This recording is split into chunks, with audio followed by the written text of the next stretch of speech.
नमस्कार मित्रों, जय माता दी। स्वागत है आप सभी का हमारे YouTube चैनल के ऊपर। आज अपन बात करने वाले हैं कि शनिदेव है 23 अक्टूबर को अपना वक्रत्व छोड़कर मार्गी होने जा रहे हैं। तो उसका प्रभाव कर्क राशि या फिर कर्क लग्न के जो भी जातक जातिका है उनके ऊपर कैसा रहेगा, क्या उनको अच्छे परिणाम मिलने वाले हैं और किन चीजों को लेकर उन्हें सतर्क हो जाना चाहिए, क्या सावधानियां उन्हें रखनी चाहिए। सबसे पहले तो मैं ये बता देता हूँ कि कोई भी ग्रह अगर वक्री है और वो मार्गी होने जा रहा है तो उसके अपने को पॉजिटिव रिजल्ट ही मिलने हैं। वक्रत्व को अपन कैसे समझ सकते हैं, कोई भी ग्रह है और उसको निश्चित दूरी है, निश्चित समय के अंदर तय करनी होती है, यानी कि जो चक्कर काट रहा है वो निश्चित समय के अंदर उसे पूरा करना होता है। और तभी ग्रह वो निश्चित समय के अंदर जब निश्चित दूरी है तय नहीं कर पाता है तो उसकी अपन वक्री चाल बोलते हैं या फिर टेढ़ी चाल, उल्टी चाल अपन उसका संबोधन करते हैं। तो सबसे पहले तो ये हो गया कि कोई भी ग्रह अगर वक्री है तो उसका मतलब ये है कि कहीं ना कहीं वो अपने को अनस्टेबिलिटी दिखाता है या फिर अस्थायित्व दिखाता है। तो कोई भी ग्रह वक्री है इसका मतलब उसकी जो भी राशियां हैं, जिन भावों के ऊपर उसकी दृष्टियां आ रही है, तो उनसे रिलेटेड अपन ये मान सकते हैं कि कहीं ना कहीं अपने अनस्टेबिलिटी की स्थिति रहेगी। इसके अलावा वक्रत्व है उसकी एक अवधारणा यह भी है कि कोई भी ग्रह वक्री है वो सामान्य से 3 गुना पावरफुल है, यानी कि कोई भी ग्रह अगर 100% पावरफुल है तो वहीं वक्री ग्रह है उसके पास जो पावर है मल्टीप्लाई 3 यानी कि 300% उसकी पावर हो जाएगी। अपन बात करने वाले हैं कर्क लग्न के बारे में या फिर कर्क राशि के बारे में कि कर्क राशि या फिर कर्क लग्न है उसके ऊपर शनिदेव जो मार्गी हो रहे हैं 23 अक्टूबर को, उसके ऊपर क्या इफेक्ट आने वाला है।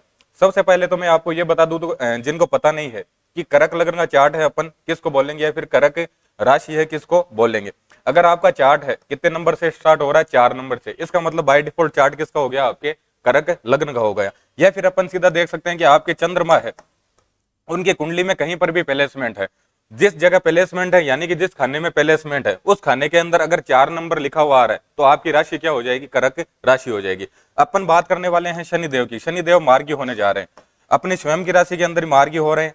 और राशि कौन सी है उनकी, मकर राशि के अंदर अभी वो ट्रांजिट कर रहे हैं, यानी कि वक्र चल रहे हैं और मकर राशि के अंदर ही वो क्या हो जाएंगे, आपके मार्गी हो जाएंगे। तो शनिदेव जो मार्गी हो रहे हैं उसका क्या इफेक्ट आएगा। सबसे पहले तो मैंने आपको ये बता दिया कि कोई भी ग्रह अगर वक्रत्व के अंदर है, वक्री है, तो इसका मतलब क्या है, कहीं ना कहीं उसकी जो राशियां हैं जहां पर उसकी दृष्टियां आ रही है, जहां जहां उसकी एक्टिवेशन अपने को देखने को मिलेगी, वहां वहां चीजें हैं अस्थायी हो जाएगी।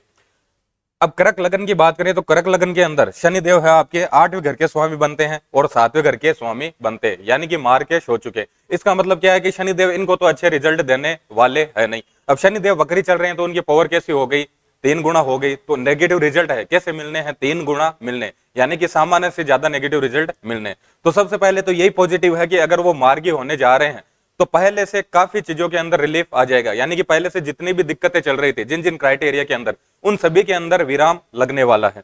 अब दिक्कतें कहां पर चल रही थी, शनिदेव है 7वें घर की उन्होंने लॉर्डशिप ले रखी है, 8वें घर की उन्होंने लॉर्डशिप ले रखी है और 7वें घर में क्या है, आपके शनिदेव ट्रांजिट कर रहे थे, वक्री हो रखे थे।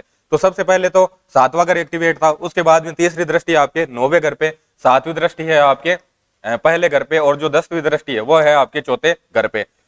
7वें घर से देखते हैं अपन वैवाहिक जीवन की जो स्थिति है या फिर पार्टनर के साथ में जो स्थितियां हैं या फिर पार्टनर का स्वास्थ्य है वो देखते हैं अपन 7वें घर से। इसका मतलब कहीं ना कहीं जो वक्री जो समय था वो बदलने जा रहा है। इसका मतलब पार्टनर का स्वास्थ्य है वो सुधरने वाला है, या फिर अपन ये मान सकते हैं कि पार्टनर के साथ में आपके जितने भी मतभेद चल रहे थे, जितने भी गड़बड़ियां चल रही थी, उन सभी पे विराम लगने वाला है। इसके अलावा और बात करें अपन, तीसरी दृष्टि आ रही थी आपके 9वें घर पे। अब 9वां घर है उससे देखते हैं किसी भी व्यक्ति की भाग्य की स्थिति, यानी कि भाग्य से रिलेटेड जो भी आपके ब्लॉकेज चल रही थी या फिर भाग्य का आपको सपोर्ट नहीं मिल रहा था, तो भाग्य आपको सपोर्ट करने वाला है। उसके बाद में 7वीं दृष्टि है तो उससे देख रहे थे लग्न को। लग्न की बात करें तो व्यक्ति खुद है, व्यक्ति का फिजिकल मेंटल एटीट्यूड लग्न है, या फिर स्वास्थ्य ओवरऑल अपन लग्न से देखते हैं। इसका मतलब क्या है कि आपके स्वास्थ्य से रिलेटेड जो भी दिक्कतें चल रही थी, हेल्थ इश्यू जो भी चल रहे थे, वो उनकी स्थितियां अब आपके कंट्रोल में आने वाली है। और शनिदेव की जो 10वीं दृष्टि है वो आ रही थी आपके चौथे घर पे।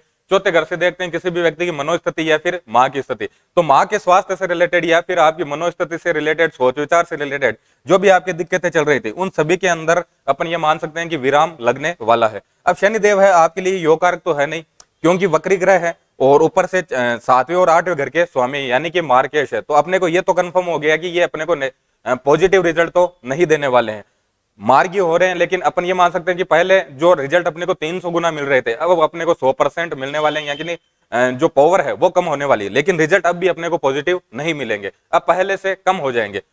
अब कम हो जाएंगे तो अपन रिजल्ट है पॉजिटिव कैसे ले सकते हैं, या फिर नेगेटिव रिजल्ट अपने को ना मिले, उसके लिए अपन क्या क्या रेमेडीज कर सकते हैं, क्या सावधानियां अपन रख सकते हैं।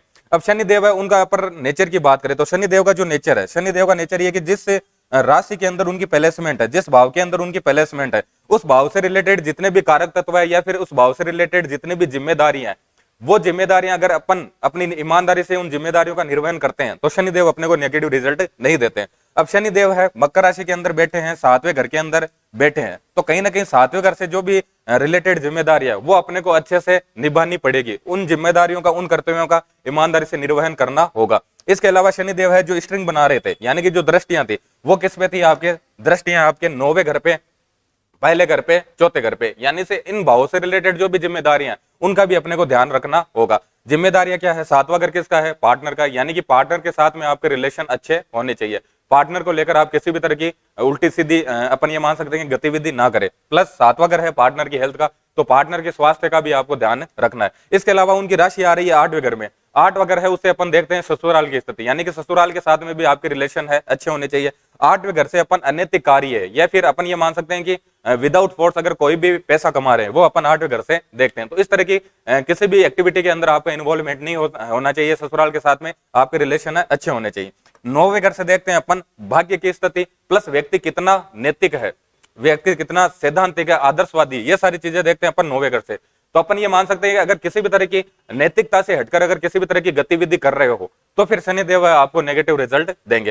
पहले घर से देखते हैं अपन व्यक्ति का स्वास्थ्य, तो अगर आप खुद के स्वास्थ्य को लेकर लापरवाह है तो भी आपको शनिदेव नेगेटिव रिजल्ट देंगे। चौथे घर से देखते हैं अपन माता की स्थिति या फिर घर का जो माहौल है, घर को लेकर जो भी जिम्मेदारियां हैं वो अपन चौथे घर से देखते हैं। तो अपन ये भी मान सकते हैं कि अगर माता से रिलेटेड या फिर घर से रिलेटेड जो भी जिम्मेदारी है उनको लेकर आप भाग रहे हैं, उन जिम्मेदारियों का अच्छे से निर्वहन नहीं कर रहे हैं ईमानदारी से, तो भी शनिदेव है आपको अच्छे परिणाम नहीं दे पाएंगे या फिर उनके बुरे परिणाम अपने को मिलते रहेंगे। तो विशेष तौर से आपको क्या ध्यान में रखना है, आपके पार्टनर की हेल्थ का, पार्टनर के साथ में रिलेशन का, प्लस आपको सैद्धांतिक रहना है, प्लस 9वें घर से अपन पिता की स्थिति, गुरु की स्थिति, ये भी धर्म की स्थिति भी देखते हैं। तो धर्म को लेकर किसी भी तरह की उल्टी सीधी गतिविधि ना करें आप, पिता के साथ में रिलेशन आपके अच्छे हो, आपके गुरु, मेंटर, गाइडर जो भी है उनके साथ में आपके रिलेशन अच्छे हो, खुद की हेल्थ को लेकर किसी भी तरह की लापरवाही ना बरते। इसका मतलब क्या है, किसी न किसी तरह की फिजिकल एक्टिविटी आप करते रहे, खान पान पे आप पूरा ध्यान रखें, माँ के स्वास्थ्य का ध्यान रखना है। और चौथा घर है वो घर के जिस घर के अंदर वर्तमान में रह रहे हैं वो स्थिति अभी चौथे घर से देखते हैं। इसका मतलब घर से रिलेटेड जितनी भी जिम्मेदारियां उन सभी जिम्मेदारियों का आपको अपनी ईमानदारी से अच्छे से निर्वहन करना है। अगर ये सारी चीजें अगर आप ध्यान में रखते हो तो आपको शनिदेव नेगेटिव रिजल्ट नहीं देंगे। धन्यवाद।